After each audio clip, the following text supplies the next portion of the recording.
I've been like eager to like do this YouTube thing again. I'm still trying to get into like, where do I look? Do I look there? Do I look here? So I think I'm looking here.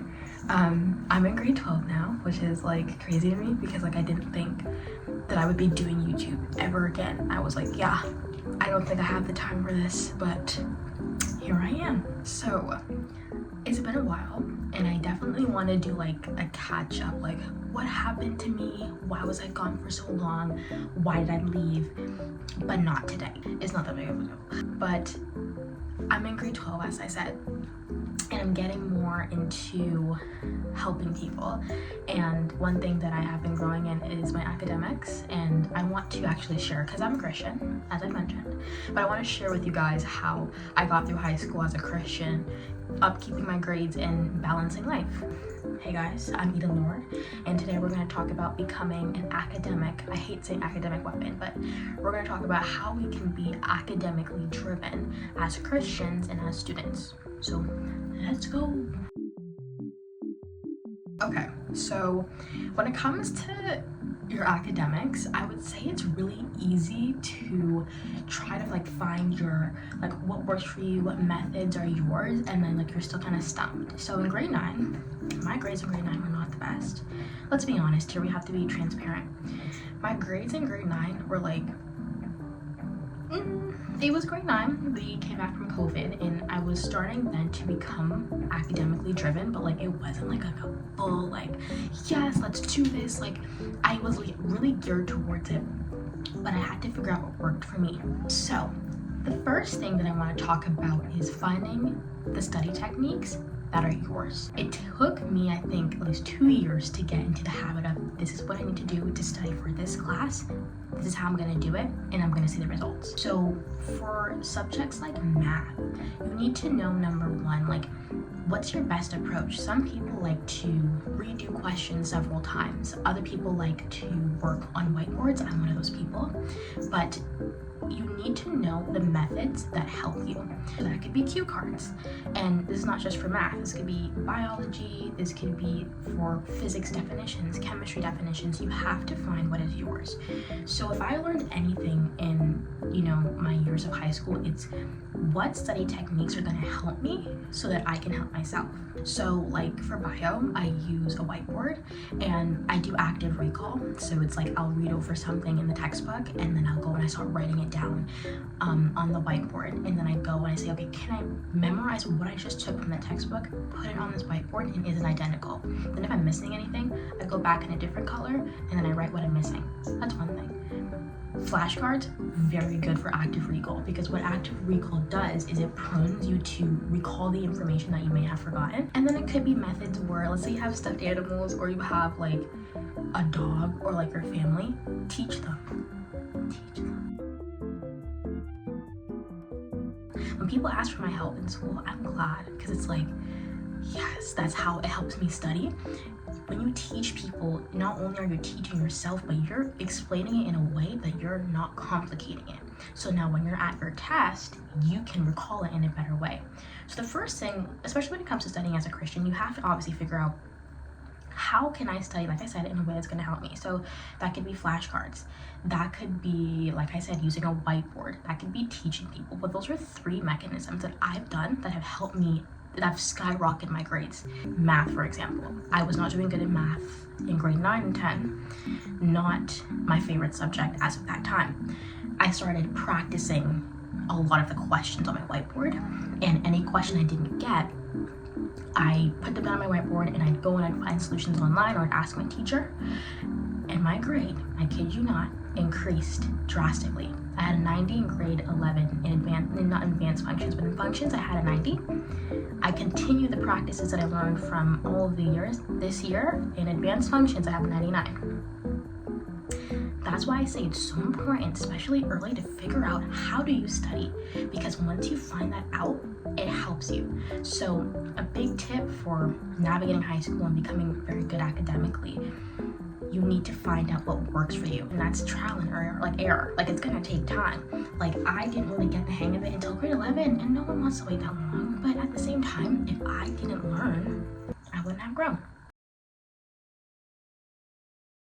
Now, the second thing is, in order to do well academically, this should really be the first thing.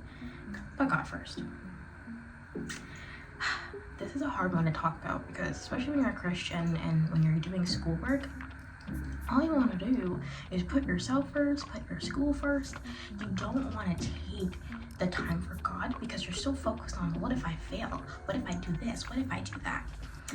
There's so many events that have happened over my life, and like academically speaking, where I was stuck having to study a night before a test, where I didn't have enough time or resources to do what I need to do for, let's say, a certain test, or when I had only so much available time, and all I wanted to do at that moment was put myself first and be like, I know what to do, I have the techniques, I have everything down. But if God's not first, you will see that reflect in your grades. I'm saying, when God's not first, it's a lot easier to waver in that faith when you're doing tests, when you're doing assignments. Why? Because you don't have that security. When I started putting God first, I recognized, oh my goodness, wait, I have confidence in this test. I was walking in that test and I was like, yes, I'm gonna do well. I am gonna do well because I had faith. Not putting God first was idolizing my work and saying, my work is first, God's here, sucks to suck. It wasn't sucks to suck when I saw the effects of that, but I learned my lesson. This is my second semester of grade 12, by the way, so I think I can start giving some solemn advice. But especially when you're a Christian, especially, you have to put God first. You can't think that you can do it on your own. I always think about this. God took 7 days to make the earth. The earth. Jesus. 7 days. Not even. He rested on the 7th day. We're focused so much on what he can do in 1 day, or what he can do in 24 hours, or what he can do in 3 hours. Do you know the God you serve? When you focus so much on what you can do, on what you think that you know, you're gonna fall. You have to put God first. And I wish that I could tell myself when I was younger, put God first, put him first. Because the only way I was able to get the 99s in math or get the 99s in bio, yes, I figured out ways to study, but because God was first. He gave me the wisdom when I didn't know. He gave me the support when I felt like I had none. And it's hard to humble ourselves, especially when you think you know it all, but you don't. You don't. And having God is the best thing that you can do for yourself. You cannot go through any portion of your life without God being at the center. If he ain't at the center, everything's gonna crumble, I'll tell you that. And I just think about, like, oh my gosh, like, I've gone through so much and God was the only reason why. Only reason. Step number 3, or the third thing you can do to do well academically, is ask questions. I took asking questions for granted. I was like, you know what? I don't need your help. I don't want your help. What are you gonna do? What do you know? That's the real question. Like, what do you know? What do you know that I don't know? And I think the effects of doing that is, like, you put yourself in this mental state that you don't need help. You do need help. Like, there's nothing wrong with saying, hey miss, or hey sir, I don't actually understand this concept. Can you explain it for me? Or being like, hey, can you sit down and help me maybe break this down in a way that I couldn't understand? I kid you not, the second I started asking questions, my grades did well. Because any gaps that I didn't know, what I do, I'd write them down. Okay, if you have questions, like this is a big key thing. If you have questions, if you don't know something, put a star next to it. Put a star next to it. Then, when you come up to your test, you get to sit down. Let's say if you have a review day, ask your teacher those questions. Every gap that you didn't know is now filled. The fourth thing that you can do to do well academically, I'd have to say, is become disciplined. Now, you cannot do this without the Lord, so don't even try to be like, oh, I can do this on my own. No, you can't. No, you can't. No, you can't. Just don't. It's hard. My gosh, it's hard. I had first semester advanced functions, chem, physics, and religion. And you need discipline because it's really easy to be like, oh, I'm tired, I don't want to do this anymore. You can't say that. Like, yes, I'm gonna talk about this for the fifth thing, not fourth, fifth thing. Breaks, so important. But what I'm saying is, I'm not saying not to take breaks. You will see how important that is, but I'm saying you have to be disciplined. Because if you are not disciplined, the work will not get done. We're in such a place right now where everyone's like, oh, I don't want to do this work, or this is too much work. Discipline yourself. Say, you know what, I have to do this because if I don't do this, I am not helping myself in the future. I don't know where all the noise is coming from, so I'm sorry.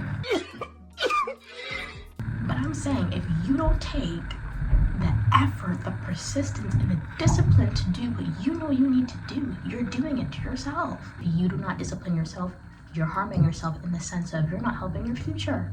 You have to be disciplined, and it's hard. I was in grade 9, and I was like, I was tired. I was tired. And over time, I learned to be disciplined. And the second that you learn to have discipline is the second that you recognize my feelings don't determine the amount of effort that I can put in. Yes, I might not feel like studying, but you have the discipline and you do it anyway. And I will say this, the people that put in that effort and have that discipline are the ones that see the results. Why? Because they don't give up. Now the fifth thing, take breaks. That's one that it's like, I struggled with that one a lot. Like, I would work until my brain hurt, until I couldn't think anymore, and I thought that was rewarding. And it was rewarding in the sense of, oh yeah, I stayed up till 12 a.m. or I stayed up till 1 a.m. and I studied. But it wasn't rewarding when I didn't see that reflect on my grades. We know our body needs to sleep. We know that we need to have rest. We know that. The Lord rested. The Lord rested. The Lord rested. Why can't we rest? Why can't we take a break and stop? If you're like me and you love to work, you don't have an off button, and you need people in your life to tell you when to stop. But I will say this, and I'm saying this in the most kind way that I can. If you do not take breaks, you are hurting yourself. That could be mentally, that could be physically, but if you do not take breaks, you are hurting yourself. I study on a schedule of 30 minutes of work, 50 minutes of break, and then I have, after 4 consecutive times, a long break, right? Which is like 18 minutes. But what I'm saying is, the only way that you can do well with all the other things I've said, on top of that, you have to stop. At first, like, the first time you stay up, your grades are good. You do that for a prolonged time, you will see a drop. I'm not trying to like push negativity on you, but if you do not take care of yourself, your grades ain't gonna take care of you. So take your breaks, and that could be stop for a moment, listen to worship music for 10 minutes, talk to God for 10 minutes or 15 minutes, or go on a walk. And it's so crazy that I'm saying this, because that stuff, like when people would tell me like, oh, take a break, I'm like, to go what? Do what? An example of this is during exam week for last semester, which I had 4 exams. I did pretty good, by the way, that's all Jesus. But the first like week of exams, like for this first semester, my dad would make me like 2 times in the day take hour break, like 1 hour break. I didn't even know what that was. I'm like, what is that? What's a break? Number one. But he'd make me like take these breaks. Tell me why I did really good on all my exams because of those breaks. Is there a correlation? Yes, am I study well? Yes, I put my faith in God. But taking that break stopped my mind so that when I study again, my brain can go back better and faster. Number 6, take the extra mile. This might be a short one. Yes, this can be likened to discipline, but to do well academically, you have to do extra. That could mean you research a bit more. You go ahead on the homework. You go ahead on the lessons. You get ahead, right? If you have the time, and it's hard because like people have jobs and like have sports, but if you have the time, you get ahead while you can. I'm not saying get ahead until you burn out. Burnout helps nobody. I've learned, sadly, it sucks. But the second that you choose to do more and to go ahead, and maybe I go over the lesson before the lesson starts, or I go over the unit before the unit is started.